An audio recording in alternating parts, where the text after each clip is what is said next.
but only by 8 minutes on the hard-charging British.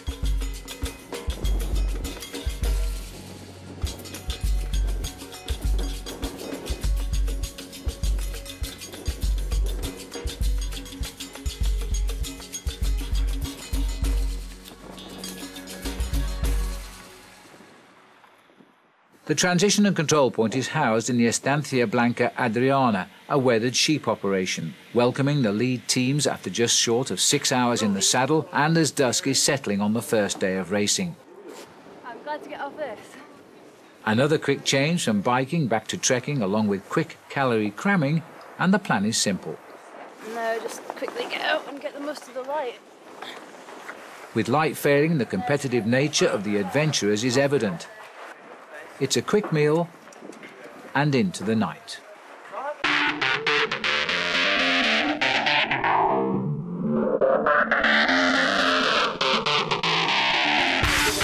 It's going to be a long, cold night.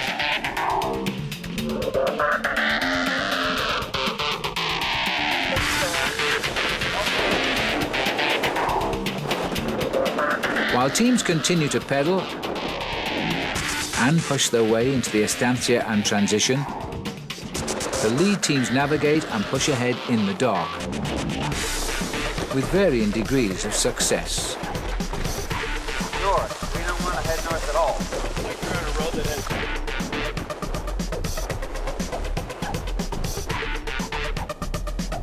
ends. Destination in the morning light, a Pleistocene-era rock formation and shelter that's a control point. The lead teams make it in about 6 hours, taking little or no rest in the cold, but a thankfully short night in the far southern hemisphere's summer season. All of the race favourites are here for the mandatory check-in, and gone as soon as possible. Some taking a break and checking out the competition while refuelling calories lost to the cold night. Others still are making their way to checkpoint 3 as the race continues to stretch out.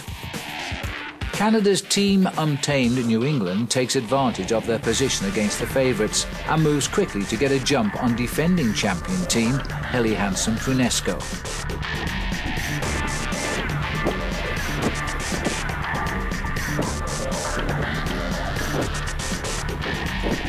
The Germans play catch-up to the leaders.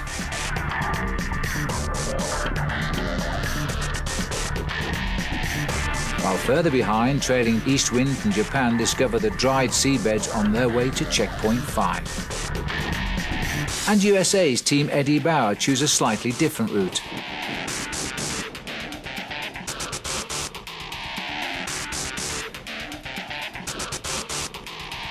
It's goodbye to a geological oddity that's provided shelter for millennium, and hoping for a better fate than this poor fellow. Teams stretch further and further apart on the desolate, unforested landscape on day 2 of the 2010 Wenger Patagonian expedition race. What's that? First team in. Really? Yeah. Oh, no way. That's... Wow. Okay, didn't expect that. The Canadians seem surprised to find themselves in the lead, if only by 4 minutes at checkpoint 6, the control and transition for the longest biking section of the course. The road has already been rife with annoyances for the veteran British squad. We went on a long detour, but hey, we're here now. This wind just never stops. This is what I remember about Patagonia from last year. I don't know what it's going to be like to try and cycle. It's, yeah, it just sends you mad. Let the madness begin. Insanity in this case takes the form of 178 kilometers by bike through central Tierra del Fuego and unrelenting winds. As teams cross the landscape, completing the trekking section with a special audience looking on, the frontrunners confront a bleak landscape.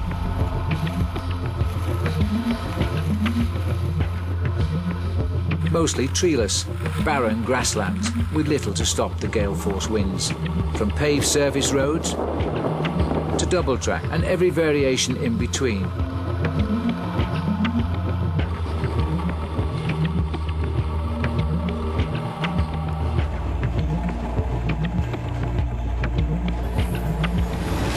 section offers technical challenges on top of everything else.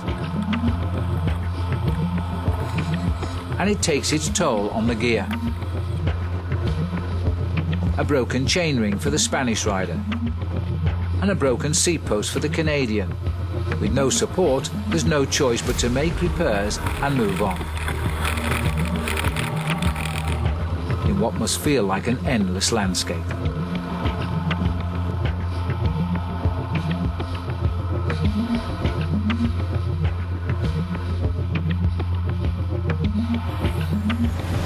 Helly Hansen-Brunesco seems oddly at ease, pushing through in a perfect pace line. All the while steadily pulling away from the trailing field as they slice to the desolate backdrop, as this second day of racing slowly draws to an end.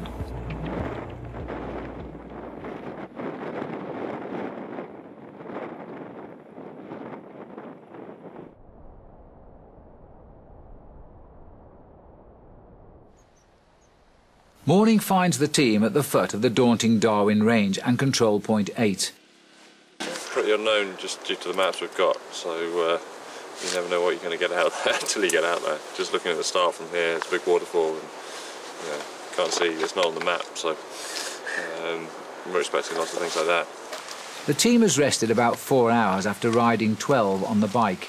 And the forest from hell. Do you want another pole, or are you... The casualty of the first 500 metres.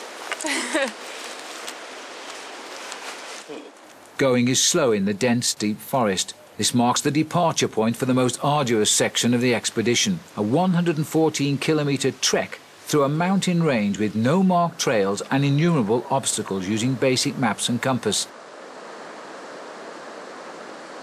But soon night transitions to morning and finds the encampment of those who make it off the bike in the night and those still finding their way into the checkpoint.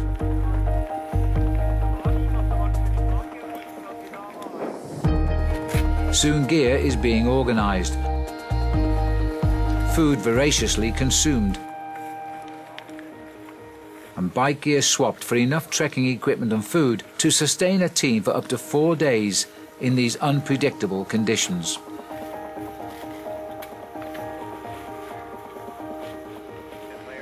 Team Untamed New England is first to launch their challenge to catch the defending champions already out on the trekking section for 4.5 hours. These teams scramble to close the gap on the leaders. While further back, Team GearJunkie.com, who stopped during the night on the bike section, enjoy the pass during daylight hours.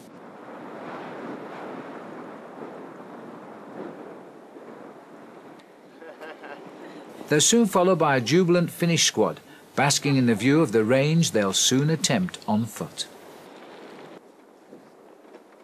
As the race moves into the mountains of the Darwin Range, it crosses the boundary of the Wildlife Conservation Society's Karakinka National Park. A unique alliance with Goldman Sachs to preserve open space and to promote sustainable tourism and land use. The park is home and protector to 416 plants, 99 animals, and 4 fish species. One of the most common animals in Karakinka and on the island of Tierra del Fuego is the guanaco, a camelid native to South America and related to the domesticated llama. These animals are now protected everywhere in Chile from human predation, and it thrives here. They have become a common sight and symbol of wild Patagonia for the racers and indeed any visitor lucky enough to explore Tierra del Fuego.